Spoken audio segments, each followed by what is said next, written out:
we've demonized privilege, and because of that, people are so afraid to even acknowledge it or to investigate it, especially my white friends.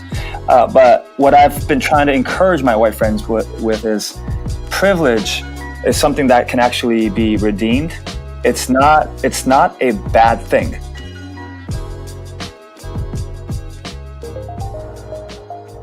Hey there, welcome to the Global Fringe, hosted by April Diaz.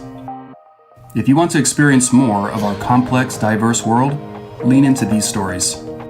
If you've ever found yourself on the fringe of culture, this is for you. Our hope is that in the next few minutes, you feel seen, emboldened, and compelled to more. Welcome in.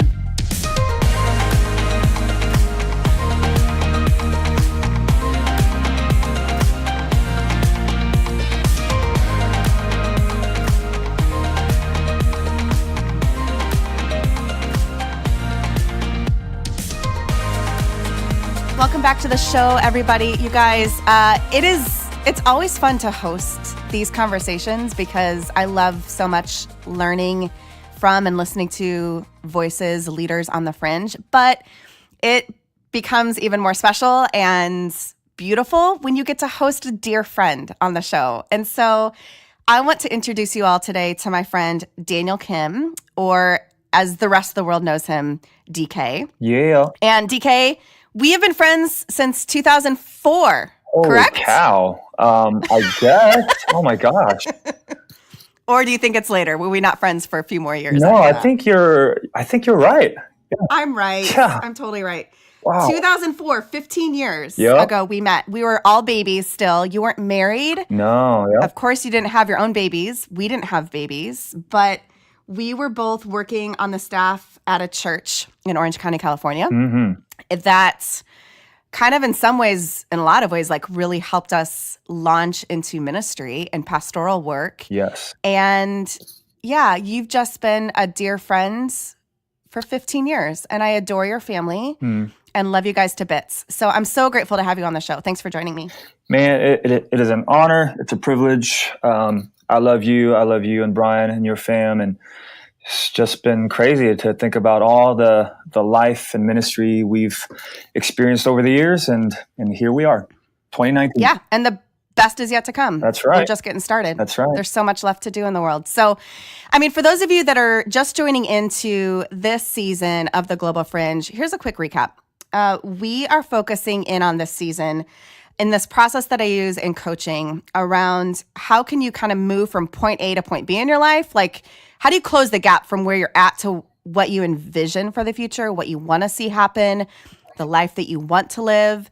And this process that I use in coaching is real simple, but difficult to execute on. And that's define, design, do. So how can you define reality, define where you're at right now, designing a plan to get from where you are to where you want to be, and then doing the work, like actually just activating on what you know needs to be done. And so this season, or this part in the season, we're still focusing on how do you define reality? How do you define where you're at right now? And DK, I wanted you to be on the show since the beginning.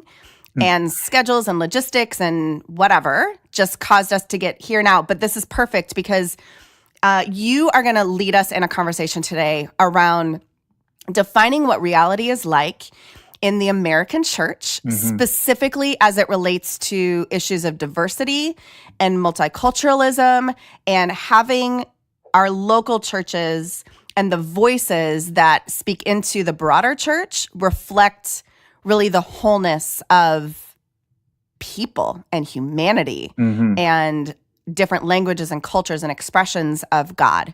And so you've been doing this for a good 15 years. Yep. And you've been doing it at two really influential churches. You have lived in 3 different countries.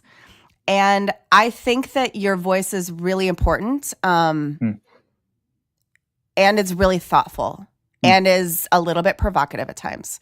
So can you take us back just on a little bit of a tour of why diversity and elevating voices from the margins, particularly within the church, or as the people of God? Like, why is that important to you? What's your story there?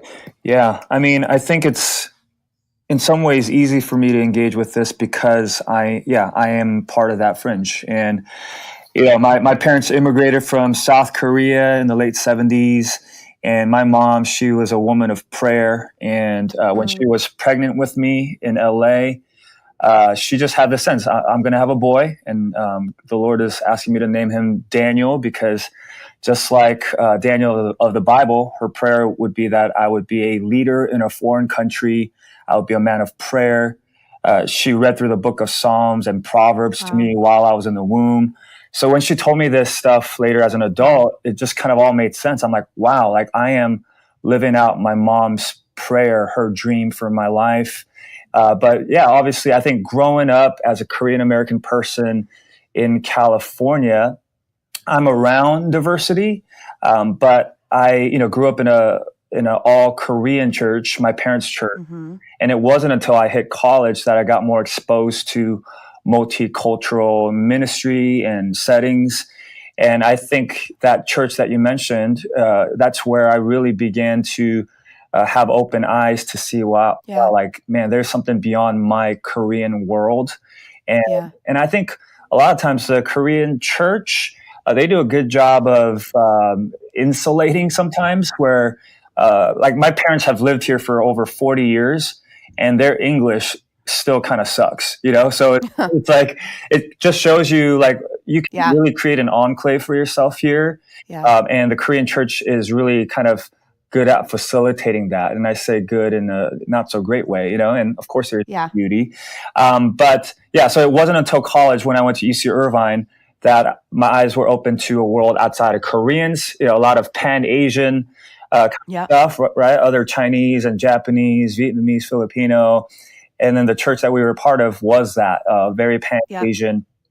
And then along the way, there were other staff members that were hired, and you were one of them. And I remember you were one of the few, if not the only white gal we had on our team. I think I was the first white person hired. Yeah. And I think I was only the second female pastor to be hired. The first one lasted a nanosecond. Yeah. And it was instantly like an education. Yeah. And you blaze the trail, and that's a story in a podcast episode in of itself, right? But yeah, so right out of college, I had a chance to intern with the church. And then 2 years afterwards, the senior pastor invited me and my soon-to-be wife to Thailand to start the first international church. And so we actually ended up getting married that year. That was 2005. And then we lived in Thailand for 2 years, came back, gave birth to our first child, my son, 2008 in Newport. And then we named him Micah. And then a couple years later, felt like God called us to Mexico City. So we lived in Mexico City for about 15 months, 2010 to 2011. And that's where my daughter was born. So, we have a Mexican daughter, a Mexican Korean American daughter. And it's the coolest thing in the world. It's so cool. Yeah.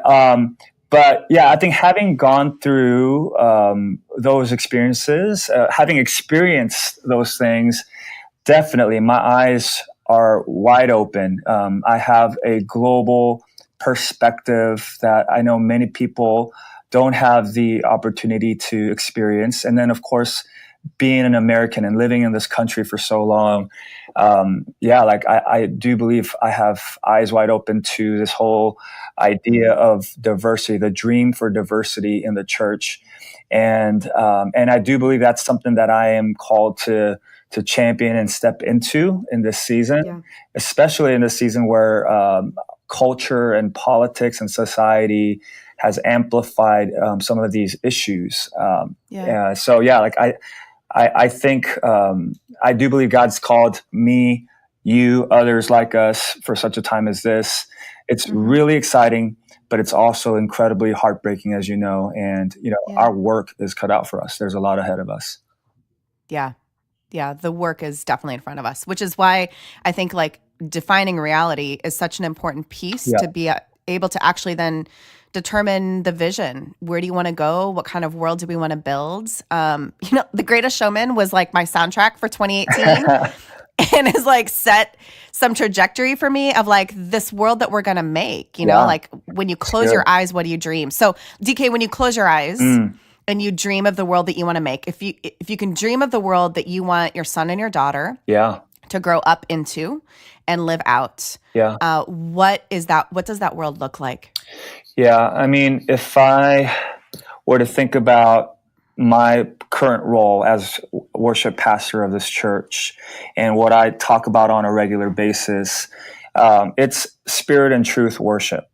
But I think people tend to lean on some of the spiritual aspects of that phrase without considering what it means for life today, what it means on a human perspective.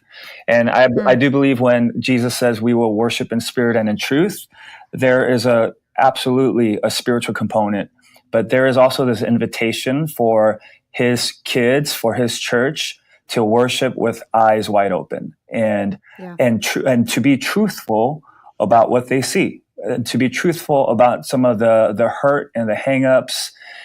We don't come to church to worship in isolation or in a box or to escape reality, but it's actually to, in light of reality and in light of what's inconvenient or difficult or heartbreaking, that we worship God. And I believe that his spirit is made more manifest when we can worship to that level of truth. And unfortunately, I think the church, we're so good at celebrating and championing the victory of God. And, our worship services are geared around the big sounds and the drums and stuff that I love and gravitate towards. But if we're honest, we're not good at lamenting. We're not good at acknowledging pain. We're not good at addressing national and international issues. We tend to stay away from things that we feel like are too scary or too loaded to address from the stage. And sure, of course, politics and those things, can be extremely divisive. And I do understand a pastor's desire to shield his or her church from those things. But man, when I study scripture, when I look at the life of Jesus, his ministry was defined by this whole idea of defining reality and acknowledging reality and meeting people where they're at. He didn't come with this blanket agenda or words that would just kind of gloss over what's painful or real. He met people. He went to the woman at the well. He went to Zacchaeus and said, "Hey, I'm going to come over and have a meal with you." Jesus initiated conversation. He didn't wait for conversation to happen. He stirred things up, but he did it all because he had the ultimate agenda to love the world, to show how to love and how to live life. And I think what breaks my heart today is we focus so much on kind of the law that Jesus came to fulfill, rather than the fact that he did the work. He said it is finished, and when he said it is finished, it means now we are free to love people, to be his hands and feet, to be people of action rather than words. It is not our job to judge, to legislate, to picket, although a lot of those things are very important. I think it's our job to really be his hands and feet, to be those who express love to this world. And I think that's a message that we have not gotten right. And it breaks my heart. Yeah. Okay, you said a number of really important things in there, but one thing I want to make sure that we articulate is that even as a worship pastor, I know that worship is not confined to the 25 minutes on a Sunday morning where you sing songs together. Yeah. That worship is the whole gig. That's right. It's your whole life. It's everything that you think in your mind, that you believe in your heart, and that you act out of your hands, right? Yep. So I think that that's really important to me around who you are and about what it looks like for us to make all things new in this Yeah. world Yeah. is to be those kinds of worshipers, not the Absolutely. 25 minutes on Sunday morning. Absolutely. And then the other thing that I have not really thought of in these terms, but you said it so well, is that so much of defining reality is disrupting the normative patterns that have been put in place by systems and institutions and people. That's right. Because to define reality means that like you've got to get out of like the ruts and the stuff that you just have been stuck in, Right. in order to get to the place. You've got to disrupt some stuff. Yeah. Absolutely. Yeah. I mean, I think the tradition of church and the cultural aspects of church in some ways have overtaken the need for redefining and in some ways defining for the first time what really is happening. And and I think that is the call on the church of today. I think Jesus is saying, guys, we need to step into this tremendous void. And I think we look to politics and leadership on that level to really solve problems. But my belief and something that I hold on to steadfastly is this idea that the church is called to lead. The church is called to stand in the gap. The church is called to awaken not only the church, but society and the world to things that break the heart of God and the that matter to Him. So, I think that is the job of the church. And for me as a worship leader, like I can get up there and sing the songs and unpack scripture, but unless it has real life implications, I believe I'm kind of teaching tradition and culture rather than something that really moves at the kingdom of God, because His kingdom is alive and active, and we can preach to the choir all day long about age-long truths that are super, super important. But man, there are real life implications. And and like you said, I live this every day. And what worship looks like to me is not me sitting in my room playing my guitar and singing songs of worship to God all day long. It's as I do that, it's me allowing Him to break my heart for what breaks His. As I look at the news, as I look at my social media feed, as I look at what's being said and what's not being said, as I look at who is not represented in these big conversations. When I even look at a lot of our church conferences with the tag of global or kingdom headlines, I think under the guise of global and kingdom type of stuff, I don't see the globe. I don't see the kingdom adequately represented. I see Francis Chan a lot. I see maybe Eugene Cho, right? But when and as a worship leader, tell me a single Asian worship leader that you know of that has a global impact or even a national stage here. Every single worship ministry that you've heard of, whether it's Elevation or Bethel or Hillsong, there's a lot more, but they are all headlined and led by white brothers and sisters, and I love them. These are a lot of them are my friends, the people that I've met, and I bless their ministry, and I am blessed by them. And we sing a ton of their songs in our churches, but I don't see a single Asian person in those.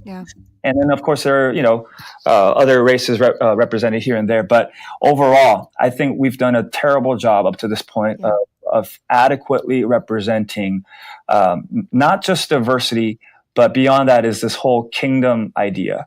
Every nation, tribe, and tongue. Diversity can be such a weak word in some ways. I think the more important word to focus on is God's kingdom. There are eternal ramifications for this, and we've done a terrible job. Yeah, I agree. Yeah. So we're recording this episode and it's still February, Black History Month. Yeah. And the words of Dr. Martin Luther King Jr. from 50 years ago are still pretty freaking true. Yes. That the most segregated hour in a week is the church on a Sunday morning. Mm-hmm. And I think that that's still very much true today. And so would you get like specific Yeah. and drill down on like what is it that we are missing by not having a multi-ethnic expression in the church, by not really being every tribe, tongue, and nation? Because in different parts of the country, right? Like there's different expressions, there's different possibility of what that can look like based on who lives where. But what are we missing when we don't reflect the kingdom or the full diversity of this world that we live in? Yeah. If we're talking about the image of God, right? And how we all are image bearers, what you're getting is maybe just one eye. You're getting the blue eye, the beautiful blue eye. Literally. Like the beautiful blue eye and the strand of blonde hair that's flowing down on it. It's so wonderful to see, but that's all you're getting. And I think, and I don't want to just alienate my white friends. It goes the same for any culture, right? Like I said, like my parents' church, it is a Korean enclave. And then, of course, we have predominantly African American, Hispanic churches, and they play a role for sure. Those spaces are super important because it helps people assimilate to society here in many ways. It allows them to go through a tough immigrant life here. But I think what we're getting is not a full picture of God. I need the world to teach me more about Him. I need my Black brothers and sisters to teach me what it means to feel as deeply as they do, what it means to engage pain as deeply as they do. When people brand certain expressions of song as soul, there is a reason why there is soul, because it comes from a deep well of pain that they've somehow been able to channel and express through song. And there is something in that I need to learn. From my Korean parents, I need to learn what it means to be devoted, to be fiercely devoted to prayer, to wake up each morning. And for the first thing is not to grab my iPhone, but to get on my knees and seek God in prayer and seek His presence. From my Hispanic brothers and sisters, I want to know what it means to engage the passion that they experience, when they worship, the passion from the pulpit that they share. I just know I'm only getting one side of the picture if I'm not engaging the world around me and the brothers and sisters that God has placed right in front of me. It's so much easier as human beings to gravitate towards those who look like you and sound like you and eat like you. But man, like it's been the greatest reward to be around all the other representations of God's kingdom. Yeah. I mean, that was really like practical theology. Like that's exactly what is at the foundation of it all. I remember when I first came to the church you and I both worked at together, within the first 6 months to a year, I remember having a conversation with my mom. And it was the first time in my life I'd been a minority. Really, honestly, one of the reasons I got hired into that church was because I was told that the fact that I married a Puerto Rican, like, vouched for me. Like, he gave me some cred that, like, I could hang in a space that was not predominantly white or even just homogeneously white. And so, like, this was coming into this church where I was most definitely the minority in age and gender, in ethnicity, all of it. Like I stuck out like a sore thumb. So I remember telling my mom after like that first year or so, I see the gospel in a very different light now. And she said to me on the other end of the phone, like, I don't understand what you mean. Can you explain it to me? And I couldn't. I just it was still being shaped and formed in me in some ways, but essentially it's what you just said, was that to be around people who are different than me, they saw God differently than I did. Yeah. They're experienced to different attributes of who God is, different elements of the scriptures that played a more dominant role. Yeah. The ecclesiology, the way the church is done, was really different. And all of those things just, at the heart of it, the gospel, like that was not different. Right. But it took on so much more color and flavor and texture to be the minority. And I'm really, really committed to living like that now. And, I have been for 15 years. Yes. Like, I have been screwed. I've been irrevocably messed up in the ways of learning to see more of Jesus. And so, like, one really practical idea, if you're listening and you're like, I don't know how to do this, or what does this look like? The last 3 years specifically for me, I have been incredibly intentional, almost dogmatic and like ritualistic about it, of listening and reading from almost exclusively women and people of color.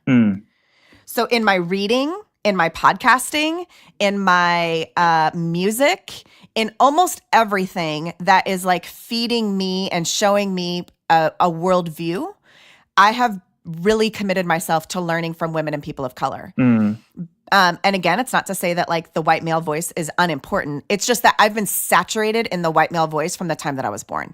Right. And so to expand my language, to expand my theology, to expand my worldview, to expand my perspective, it has to come from then really dedicating myself to listening to other voices.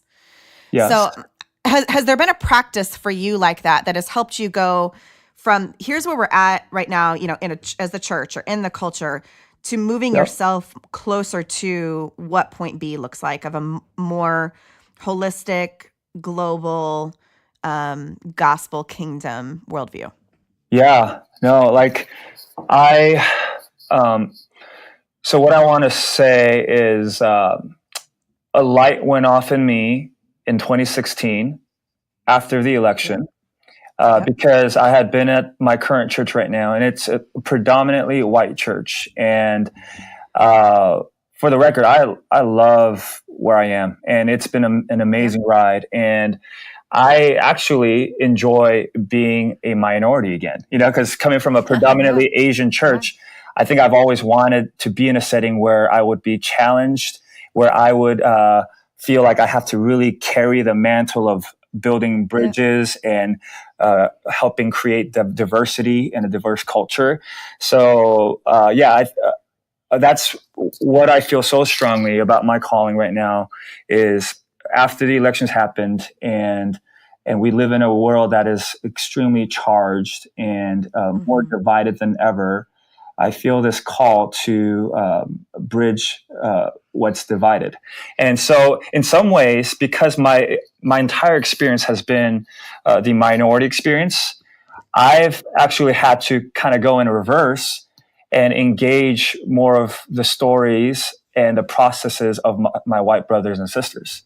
And what's been really encouraging for me is as I've voiced some of these things that are breaking my heart and now post things on social media, I've really tried to be a safe place for my white brothers and sisters, because what we haven't done well as minority people is really inviting majority culture into this conversation.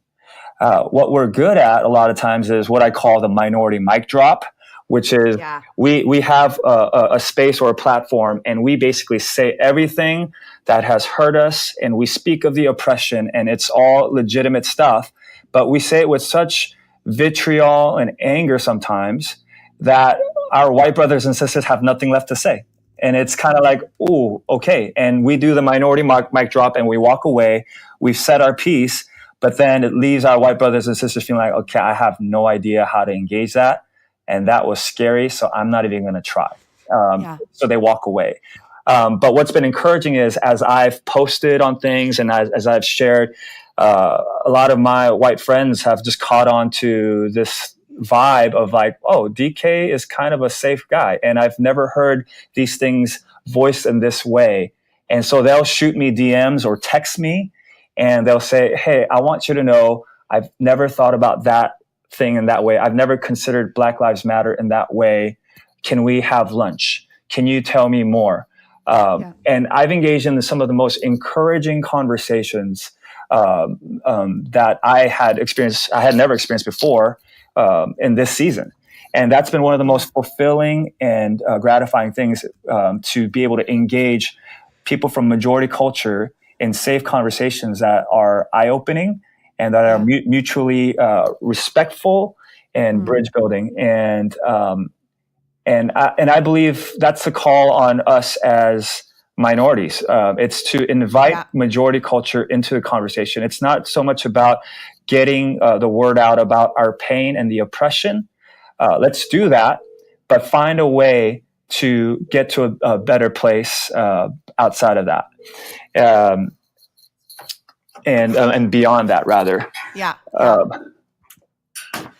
That's really good. I feel like in some ways, this is probably where you and I like really need each other, right? From one white girl to a Korean American dude, is like I feel like part of my responsibility is to take my privilege as a white person and my marginalization as a woman, and to help like grab the hand of folks who want to learn and journey with, and to help like kind of throw them to you with your privilege as a man, but with your marginalization as a Korean American man. And to just help to like kind of pass down the row, just to lead people through like this underground railroad of from slavery into freedom. And I think it's really important for us to acknowledge where our privilege lies. And then also where we have been marginalized, because it's in both of those places that we find connection with people. So where have you found your privilege has been necessary to activate? And then on the flip side, where have you found that you need to lay down your privilege for the sake of amplifying and elevating the marginalized? No, that's real good. Man, that word privilege is so loaded, isn't it? Right? Like, I think, and I'm so glad that you, the white person, brought it up. What I want to say regarding that right off the bat is we've demonized privilege, and because of that, people are so afraid to even acknowledge it or to investigate it, especially my white friends. But what I've been trying to encourage my white friends with is privilege is something that can actually be redeemed. It's not a bad thing. It points to certain things within systems that favor others over other people, of course. Injustices. Injustices. But given that that's the state of things right now, the question then becomes, what do we do with that privilege? So I love your question, and the truth is, as a male, I definitely have privilege, and in some ways, because I am considered the model minority, right? Which is also kind of funny. Like, who defined that for me? Who said I was model, and who says others are not? But because of that, I'm able to almost stand in the middle and engage what has typically been a black and white conversation, black and white divide. I can stand in the middle and pull those two sides together, because I can relate to the minority struggle, but in some ways I can relate to the majority privilege because I'm model minority.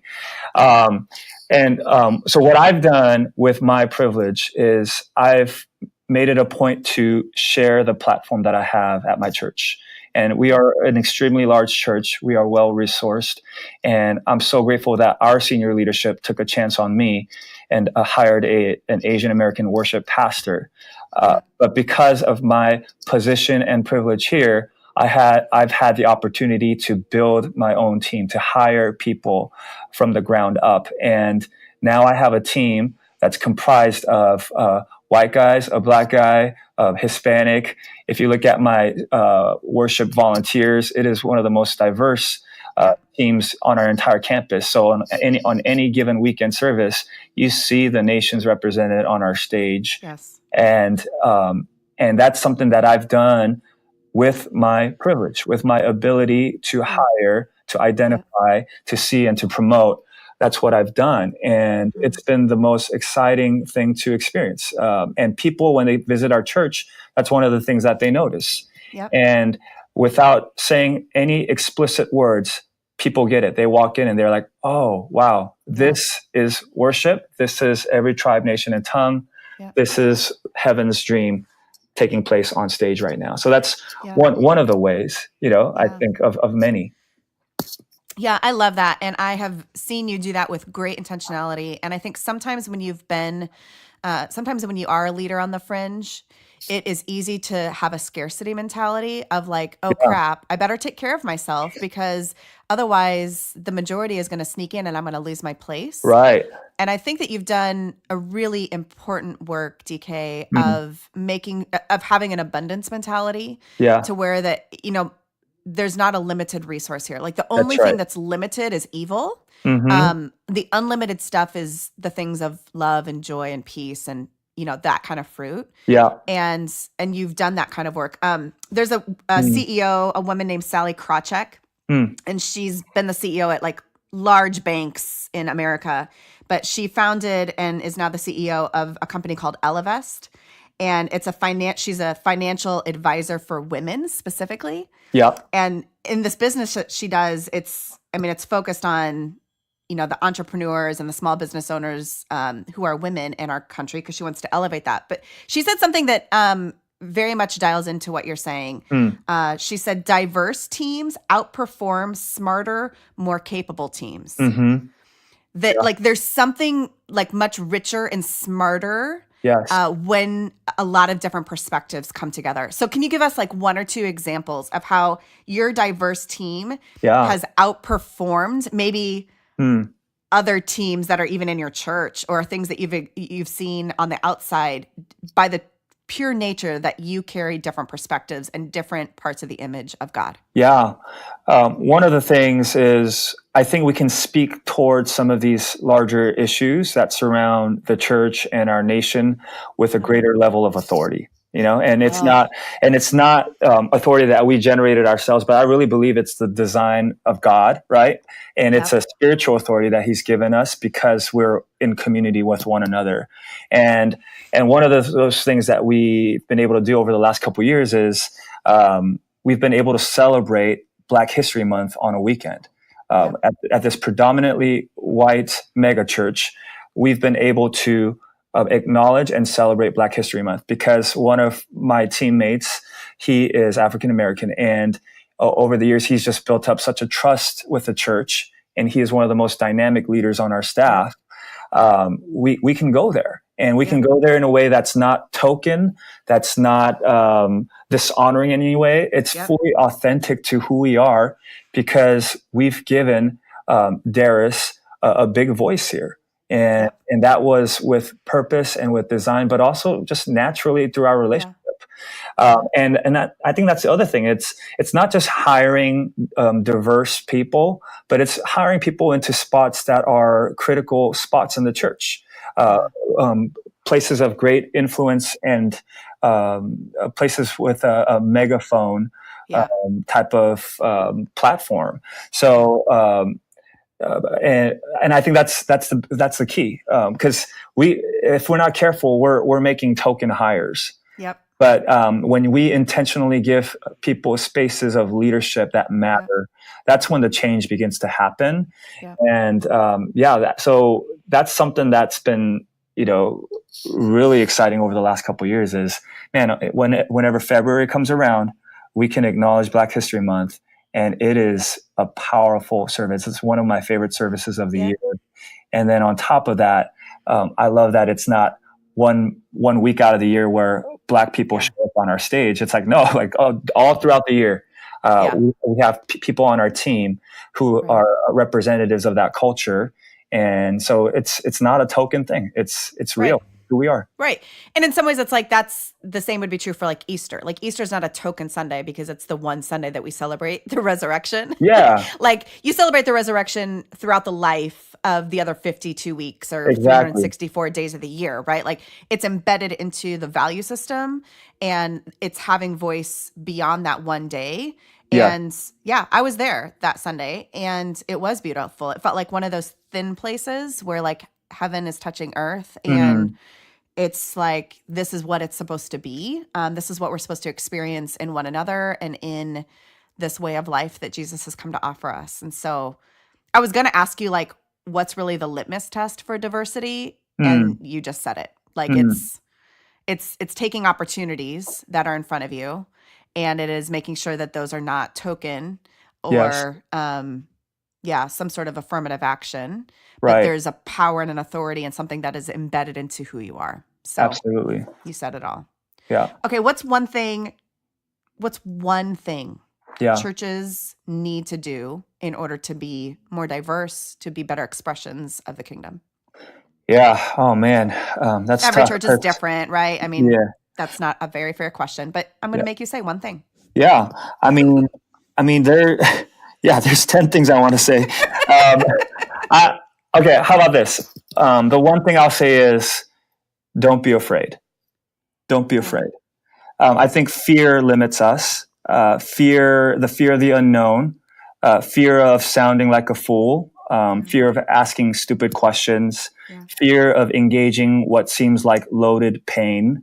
Yeah. Um, so, and fear of letting people in. Yeah. So fear not. I think God, Jesus's words, his repeated words to us all throughout Scripture, fear not, fear not.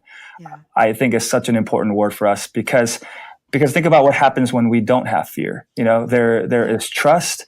We're able to go places where we can ask the question that can make us look stupid. We can also answer with a ton of grace. We can share about our pain without fearing being marginalized or being misunderstood.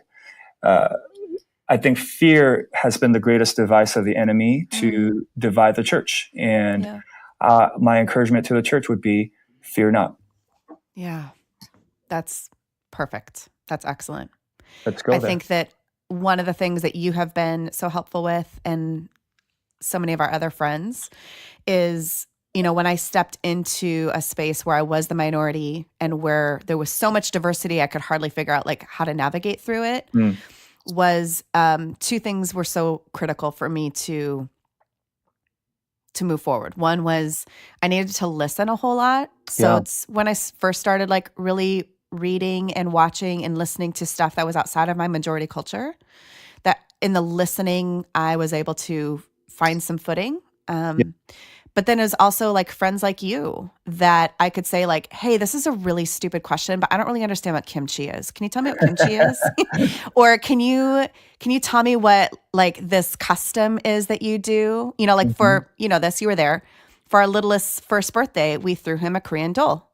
Yeah. And he's not Korean, but like it was the culture that we were like embedded in, and he is in some Yeah. ways. So like there's some of this like you need safe people that like truly love you, that you can say like I don't understand this, I don't know what this means, like why are you doing this? Can you explain this to me? Yeah. To be able to help to close that gap so that what is reality right now isn't reality 5 years down the road. Like I asked some dumb ass questions 15 years ago and 10 years ago, and I still do in other places, but like that's so helpful to be able to move to the place where you want to be, is to have people who love you and will help like hold your hand and take you Yes. to the place that you want to go. So Yeah. thank you for being that kind of friend Thank you. to me and my family, and for the voice that you play in the broader church. I think if there would be any Asian American that would have a national platform that everyone's like, oh, I know this worship leader, I would want it to be you. Because I know you and trust you. And I think that is a mantle that you can carry. So I'm for you. Thank you, I'm friend. with you. Thank you. Okay, That means a so lot. you're welcome. I always wrap up each episode with 3 questions around this idea of define, design, and do, to kind of help create a map of sorts for people. I don't think that like it's not linear to be able to go from point A to point B, but we can create some sort of map or like guidepost for people. So I've got 3 questions for you. Yeah. Like first thing that comes to mind, 60 seconds or less. Are you ready? Yep.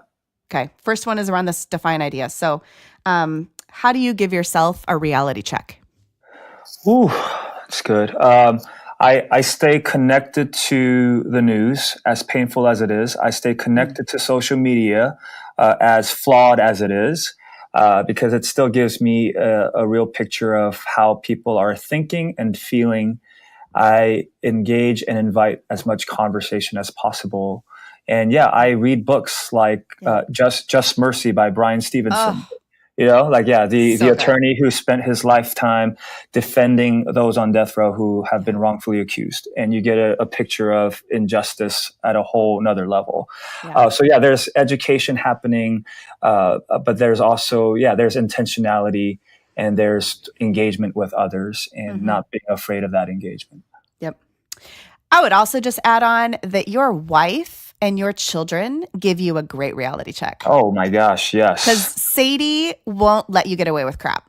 And Nope. she is such an amazing, disruption of reality for you. So just a shout out to your amazing wife. Yes, my family, they if there's any inkling of hype around me, they do not subscribe to that hype whatsoever. And that's the one space where I realize, oh, okay, I got nothing. I got nothing. Yeah. One of the things that I've come to really appreciate is my family and my dearest friends, I would include you and your family in this, is in some ways they don't give a shit about what I do. Yep. And they just love me. Yep. And so they honor the work that I do, they'll celebrate the things that I get to do, but they could really care less about the stuff that I'm doing because they just, they don't subscribe to that hype. So it's good. Okay. True. Second question around this design idea. So what is a practice that you do intentionally so that you're proactive in living your life well? Well, I guess the whole self-care thing is a big deal, and for me, I try to play basketball once a week. I do things that I enjoy, because there's so many things that I do engage with that are not always joy producing. But there's nothing wrong with doing things that bring you joy. So it's patio hangs with my friends, it's watching basketball, playing basketball, it's watching movies, it's allowing myself to veg from time to time. So it's doing things that give me life outside of the ministry context, and staying inspired that way, by being joyful, I love that. I was anticipating basketball being your first response, and it was. So Yeah. it makes me feel Ball really is- good that I know you. And I'm also just going to say, I'll see you tomorrow night. We're going to hang out on the patio tomorrow night. So that's going to happen now. Yeah. Last question around this idea of just doing the work. What is kind of a small 1-degree trajectory shift that you've made in your life that has changed everything for you over the years? Ooh. Something small that you did that you're I'm just going to shift this up. I'm just going to do this little change. And looking back, it's created a pretty big difference in the way that you live your life now versus if you would not have made that shift. Ooh, that's good. The first thing that comes to mind, and it's not something that I do perfectly at all, I'm still learning with it, is, several years back, I realized I need to learn how to treat my family, as far as because money used to be super, super tight. And I remember I would jump at the opportunity to pick up the tab for a friend, or I would want to treat others, right? But when it came to my family, I just felt guilty about that for some reason, and I felt like we needed to really live in a way that gives us space to be able to treat others. Yeah. And one day I forget what it was, but I felt like the Holy Spirit was saying, "Hey, you gotta treat your family," that whole treat yourself thing, but treat your family. And in that sense, put them first. We always say family first, but I realized, man, I become really stingy when it comes to my family because I feel like it's the honorable thing to do so that we have margin to pay for other people and other things. It's no. That actually got flipped over the last few years. And it's allowed us to live with a greater degree of freedom and joy. And it's one way that I practically love my family. And once again, I'm still on the journey. My wife Sadie would probably say, "Yeah, you still got some work to do in that area." Keep practicing that. Yeah, but it was for sure like a shift that kind of was earth shaking for me of like, oh, wow. Like, I don't know when I subscribed to that other idea, but this is right. Like, as my first ministry, I need to be able to spend money on my family and not feel guilty about it. And in fact, want to do that, That's So, great. yeah. I love that. Okay. Tell the people of the world, where can we find you online and just kind of track what you're doing and be a part of the work that you're up to? Yeah, it's funny because on my Instagram, I just posted the Lakers website. I put Lakers.com. That's all you need to know. But yeah, at DK Daniel Kim is my Instagram handle, and I believe my Facebook is facebook.com/DK Daniel Kim. And our website, Lakers.com. That's it. I gotta know. All right. Yep. Well, friend, thank you so much. I knew this would be a good conversation, but there were a few things that were fun perks, just surprises. So thanks for bringing your whole self to it and leading us forward towards who we need to become. Yep. And thanks for doing what you're doing and, and giving those of us a voice to share what God's placed on our hearts. And I love what you're doing, and I'm your biggest fan and cheerleader. So keep going. And I love you. Thanks. Love you too, friend. Hey, friends. Do you love podcasts like the one you just listened to? Have you ever dreamed about having your own?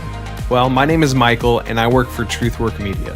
We believe that everyone has a story, and every story deserves a podcast. Let us help you get started. Look us up at www.truthworkmedia.com, fill out our questionnaire, and I'll schedule a time to talk. It's really that easy. Truthwork Media. Everyone has a story. Yours needs a podcast.